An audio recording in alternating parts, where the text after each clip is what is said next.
we wanted to kick off with a discussion with our derivatives protocols that are building on top of Arbitrum. So to start, maybe everyone can share a bit about their project a little bit and give a brief intro. Sure. Thanks for inviting us first. Hello, everyone. So my name is Dan, and I'm one of the co-founders of Rysk Finance. Rysk Finance is a DeFi options protocol. Effectively, the way it works is an AMM for options. So on one side, we have liquidity providers that deposit stablecoin USDC now into this vault or pool, call it whatever you want. And then on the other side, we basically have traders that can, traders, other protocols, anyone that want to trade option, and they can use this pool as a counterparty. And so since it's like an AMM, the price is made on-chain by the smart contract. And so everyone can go there and trade different options, different strikes, different expiries with the same counterparty. And in addition to that, the vault is called Dynamic Hedging Vault because he also hedges his positions for liquidity providers. So we use other protocols there. Currently, we have like GMX integration and others, Uniswap, Trade. We're looking into Perennial as well to basically hedge position for liquidity providers. So yeah, that's pretty much it. Yeah, so I'm Alwin. I'm one of the co-founders of Vertex. I work on the technical side of things. So Vertex is just like a really good futures exchange that just sort of happens to be decentralized. Cool. Hi guys, I'm Bella. So I'm actually currently standing in for a product guy that couldn't make it. So doing marketing at Dopex, previously a head of marketing at SushiSwap.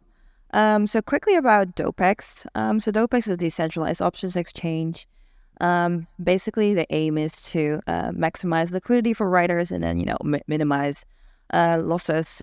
So yeah, that's in a nutshell, I guess, about Dopex. We have a lot of changes that are upcoming with our V2. So it's going to be really interesting to hear a little bit more on that later. So Yeah, hey guys, I'm AJ from Perennial, and if you're not familiar with us, we are a perpetual swap protocol. We've been deployed on Arbitrum since about March this year. We're an AMM model, which I'm sure you're all familiar with, and instead of just having like an index, you can basically isolate your risks that you're trading against or LPing into, and there's kind of a whole host of capital efficiency improvements that come through market makers having access to leverage on the platform. And yeah, our V1 was really a proof of concept, and we've been excited that we've proved out the model, and excited to share some more details about our V2 release in August. Amazing.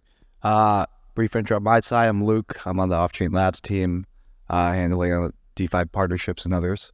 But I also spent 6 years as a trader, so this is a really near and dear subject to my heart, getting more derivatives, more activities, because that's the backbone of traditional finance, is having ways to express exposure and different types of ways into your views, right? So one of the big things I'd love to hear your opinion on is the difference between, we see a lot of popularity within the perpetual side, right? And especially in DeFi. However, on the other side, retail users in stocks and things like that love to use options.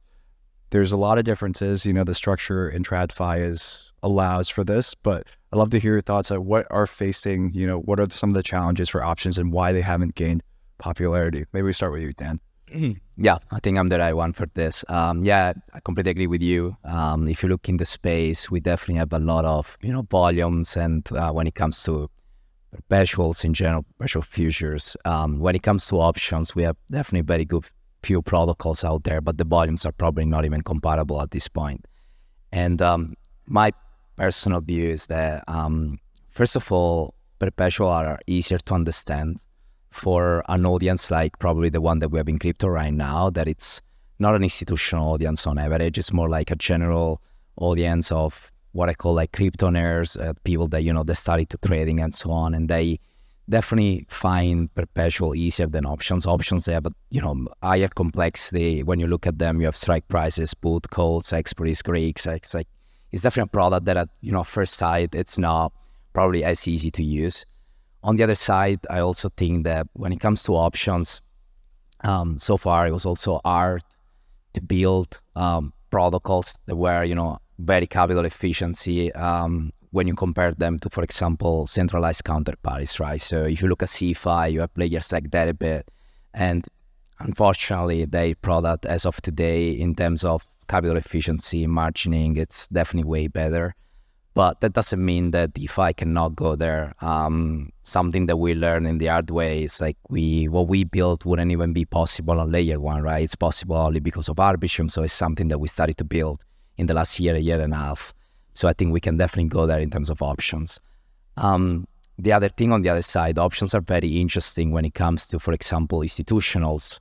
And when I say institutionals, I'm not talking about, the big banks. I'm talking more like people coming from traditional finance. So something that we've seen often is other protocols in the space with people with this, traditional finance background or more like options nerds, looking into options actually to integrate in their protocols, options to hedge, to speculate. You can do like many different strategies using them.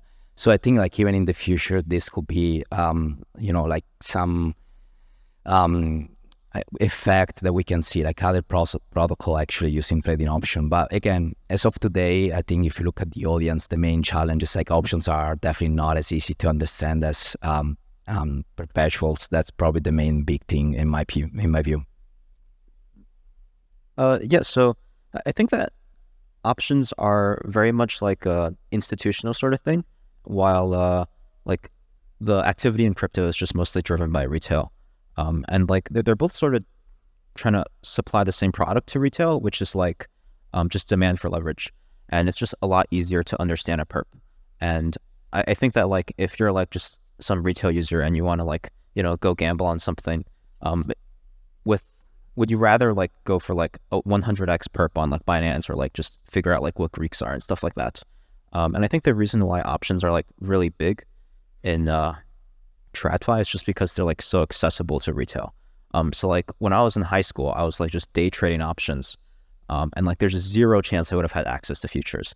So I think like that disparity is just mostly a function of accessibility, and that if perps were like more accessible to retail in TradFi, you would also see a lot more perps beating out options in TradFi. Yeah, for sure. And I feel like it's great that they gave you options access when you were in high school. That's love to see that. But yeah, also like Bella, maybe for you, what do you think about in terms of like how do you market sort of options into retailers and how do you run marketing there? Yeah, I think like if you look at Web3 marketing and also specifically, options marketing, you can kind of split it into two categories. Like if you compare marketing on an operational level, it's very similar to Web2, but fundamentally it's obviously different. And if you look at how Dopex as a options protocol has been operating, it's very similar. You have different categories within marketing, so you can't have one person doing all of it. So you have someone that does like content, specifically technical content, as well as generic like Eli 5 content for the different audiences.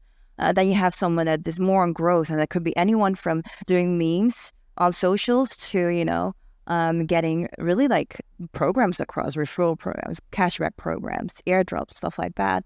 And then the last one is more of like I think a low-key role, which is a, product marketing role, which is really like project managers that's doing like campaigns, is on top of the community, and does a lot of, basically project management in launching the projects. And that's on the operational side, right? So like fundamentally, if you look at what is different, there's so much more focus on community. And I say that as like, if you look at, for instance, gaming, a lot of people, log on, find their friends, chill around. Basically, it's the same with crypto. You log on, find your crypto friends, fuck around and find out. And that is fundamentally different because you have to really foster a community as well as throw in like memes into it for virality. So that it doesn't matter how difficult your protocol is. For instance, what Dopex did is we introduced Diamond Pipis, which is basically the same Pipis, but then Diamond, and made memes of everything that was ongoing within crypto Twitter. Just launched it, put it in, gave the community a toolkit so that they could use those templates. And, they ran with it. And that is how you basically get explosive growth, because you're not only with the team, you're now with a whole army of community. So that is actually really, really interesting. And I think that's something that everyone should look into. And the last point is really focus on the different target audiences. I think they both touched on it a little bit already. You have like a technical audience that cares about totally different things. compared to people that are retail or people that are market makers and whales that have much more experience in options tradings and derivatives in general. Yeah, I would probably just echo what Alwin touched on as well, which I think it's like just the educational barrier to the options space, really. Like if you're trading options on chain, I think there's still an element that you're a gigabrain. But if you're interacting with a perp, it's like, in essence, unless you're like using it as a hedging venue, it's really just sophisticated, like gambling platform, right? So I think like that's probably the big difference in terms of getting new users on board. But I mean, look, like last year and year before, it's like with things like Robinhood, like offering options, like they saw like huge volumes. And I think like we're eventually going to see that transition on chain. So I think it's just like an education and UX piece, really. Yeah, completely. I think so too. Actually, for you, AJ, I was curious. You started Perpetual's protocol. You've been doing quite well, but what challenges have you faced in terms of, have you felt competition has been fierce? How do you stand apart from that? Yeah, so it's probably the most competitive vertical in crypto, I would say. Like everyone's launching a perpetual swap exchange these days. And I think like a lot of the mechanisms are starting to converge on one another as well. So I think a big part of, I guess, how teams can succeed going forward is primarily through their distribution channels. But I guess the main challenge is when you're first like getting an exchange off the ground is, obviously just like bootstrapping liquidity and actually getting, just hustling to get click traders through the door. Because with our model, at least, it's an AMM. It's like the whole yield for LPs just relies on getting that initial taker flow. So yeah, I would say it's something we've put a lot of time into, grassroots trader acquisition and trying to just build a loyal user base. I think that's like where a lot of the stickiness is going to come from, just because the mechanisms for the end user are somewhat irrelevant, maybe, like there's different trade-offs around execution and stuff, but I think your common perp trader just coming on to access some leverage, they might not really care what's happening on the back end. Yep, completely. And for you, Alwin, I know Vertex is a bit of it's a central limit order book based exchange, right? How have you felt that provides a better solution for users? Like, how do you feel that attracts liquidity? Like, yeah. So, like, the way I think about trading is that, okay, so in an AMM, right, the liquidity provider like is sort of just another participant in the system, where it's like taking on position and going back and forth. And there's like sort of three main ways to make money trading. The first way is to like be smarter. The second way is to be faster, and like the third way is to cheat. And like when you're dealing with like an AMM and like you want that liquidity provider to actually make money and be profitable, you're not going to be smarter, you're not going to be faster, but you probably are going to cheat. So that's sort of just like setting up things like sort of a weird fee structure, or like taking on like 0.1% on entry and 0.1% on exit or something like that. For you, Dan, I was curious, how has the Rysk Beyond sort of program been, the new launch? Is there anything else that you're looking forward to for the next remainder of this year? Yeah, no, it's going great. We basically Rysk Beyond, that it's kind of, the product that we've been building for a year and even more than that. We just launched it basically yesterday or something like that. So we opened that to LP first. Now we're going to get a couple of days to, collect liquidity from LPs, and then we're going to start trading probably end of the week or early next week. So far it's been great. Like in terms of, TVL is going up. We have enough liquidity. We should have decent volumes.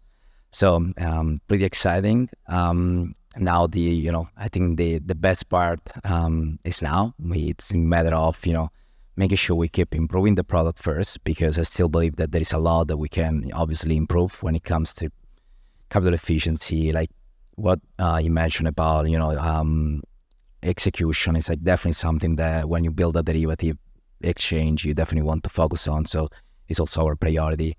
But it's also making sure that, we integrate with other protocols, enough traders, and, we make options in that sense, like more friendly for anyone to actually trade, and making, options great again. That's what we always say at Rysk, because they are great in traditional finance or Robinhood. So I think it's just a matter of time. And we just need to market them in the right way when it comes to DeFi.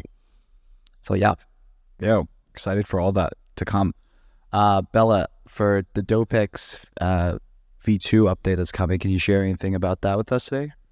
I think the light paper is going to be released very soon, and there's also going to be a testnet very soon. So there's going to be very fundamental design changes, and I think one of the core concept of that is what we call unified liquidity. What that means is that currently, so Dopex is a few different products right now. We have a single staking options vault, to scalps, 0-day to expiry options, straddles, etc. And all of these, all of the liquidity is basically fragmented right now. And with the new model, we're basically unifying that, basically letting all of the liquidity come out of one bucket. So that's going to be really interesting, especially for buyers, because that would be, provide them deep liquidity. Another thing that's going to be really exciting is that we're going to shift a little bit from European options to, I guess, American options, where you can close at any time so that you have flexibility in that. One of the other more capital efficient things that are coming with V2 is obviously that you can now trade on leverage with V2, meaning that, as a writer, you're able to basically leverage a lot more with the capital that you have. For the technical things, definitely go to our Discord, discord.gg/Dopex. We'll definitely announce it within 1 or 2 weeks. It's going to be a game changer. Love it. Love to hear that. AJ, how about for Perennial, what's on the roadmap? Yeah, so as I alluded to earlier, the V1 was really a proof of concept, and I think we've proved it out well. Like, we've seen that LPs have demand for taking on leverage as they act as counterparties on these exchanges.